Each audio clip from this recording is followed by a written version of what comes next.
술에 만취해가지고 정신 차려보니까 쥐네 사장이 누워있더래요. 그러니까 10년이 지난 것 같습니다. 성범죄 사건은 과학적인 증거가 있는 경우에는 공소시효가 예, 반갑습니다 선생님.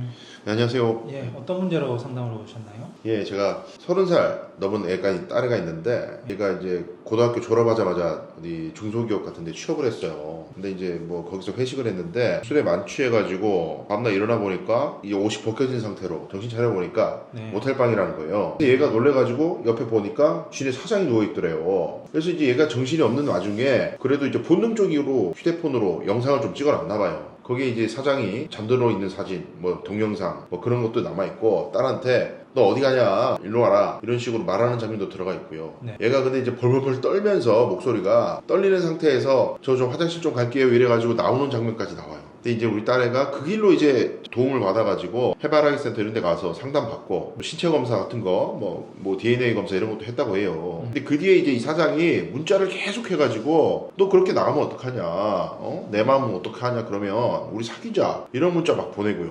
그래가지고 우리 딸이 이제 너무 그때 당시 이제 사회생활도 한 지 얼마 안 됐고 이래서 너무 놀래가지고 네. 바로 고소도 못하고 뭐 그 상태에서 아마 제가 알기로 돈을 얼마 받은 것 같아요. 위로금 같은 거를 받고 퇴사를 했는데 그 회사가 지금 TV에 광고도 나오고 뭐 유튜브에도 광고 많고 뭐 잘 나가요 회사가. 그래서 딸이 이제 그거 볼 때마다 힘들어하고 괴로워하고 사실 그 트라우마가 아직 극복이 안 돼 있는데 이게 좀 시간이 지났지만은 지금 뭐 어떻게 좀 할 수 없나 싶어가지고 찾아왔습니다. 근데 뭐 일단 그 사건이 언제 일어난 일인가요? 제가 그 영상 촬영 날짜를 한번 보니까 네. 2015년 3월 10일, 12일인가? 뭐 10일인가?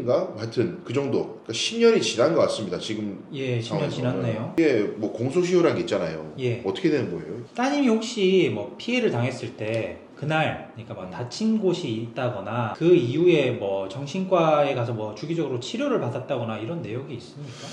제가 다쳤다는 이야기 사실 잘 못 들었고 예. 그 정신과는 치료 이력이 남으면은 뭐 그 취업하는데 안 좋다, 좋지 않다 이래서 안 갔다 그러더라고요. 그럼 이제 해바라기 센터를 갔을 것 같은데 예. 거기 가서 증거 채취를 했으면은 이제 뭐 DNA 분석 뭐 국가수에 맡겼을 거거든요. 예. 그거는 가지고 계시다는 거죠. 네네, 그거 가지고 있어요. DNA 분석 결과는 가지고 있는데 우리 딸 몸에서 남성 뭐 Y 염색체가 발견이 됐고 예. 성기 쪽에서 네. 정액 반응 양성도 나왔다. 아, 그렇게 돼 네, 있어요? 네, 그렇게 써 있어요. 뭐 일단 이 사건은 따님이 술에 취한 상태에서 성관계를 당한 것 같고요. 예. 중간간 사건인 것 같습니다.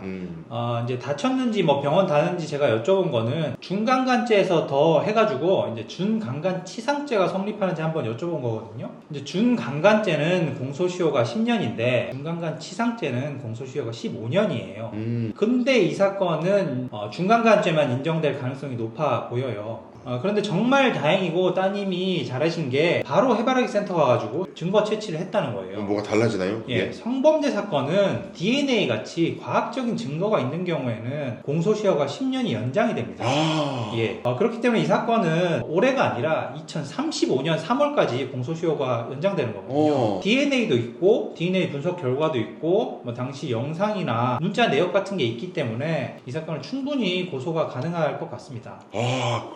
진짜 다행이네요. 그러면 저희 쪽에서 이게 사실 저희는 벌 받는 것도 중요하지만 네. 너무 피해가 막심하고 이제 우리 딸이 상처를 많이 받았기 때문에 저 가족도 사실 고통을 많이 받았고요. 네. 손해배상 청구 이런 것도 가능하지 않습니까 그러면? 근데 민사랑 형사는 좀 별개의 문제거든요. 좀 다르게 보셔야 되는 게 이제 민사상 불법 행위인데 이게 손해배상 청구권은 피해를 입은 사실과 가해자를 안 날로부터 3년이 지나거나 피해를 입은 날로부터 10년이 지나면은 소멸시효라는 게 완성합니다. 그러면 이제 손해배상 청구를 전혀 할 수 없는 거예요. 이 둘 중에 하나만 지나도 이제 소멸시효가 완성되는 건데 지금 이 사건은 뭐 안 날로부터 3년도 지났고 있은 날로부터 10년이 지났기 때문에 민사상 뭐 손해배상 청구를 제기하기는 어려워 보입니다. 아니 뭐 제가 법을 잘 모르지만은 범죄는 되는데 손해배상은 못 받는다. 뭐 변호사님 말씀하시니까 뭐 그렇겠지만은 저는 도저히 납득하기가 어려운데 뭐 다른 방법이 전혀 없어요? 뭐 전혀 없는 건 아니고 이제 준강간죄 자체가 3년 이상 징역형밖에 없거든요. 합의가 되지 않으면 실형을 선고받을 가능성이 굉장히 높습니다. 그렇기 때문에 이제 저쪽에서 가해자 쪽에서 자기들 실형 면하려면 어떻게든 합의를 보려고 할 거예요. 대신 이게 이제 10년 지난 일이기 때문에 아마 처음에는 부인할 가능성이 높고요. 그런데 이제 뭐 저희 쪽에 증거가 많지 않습니까?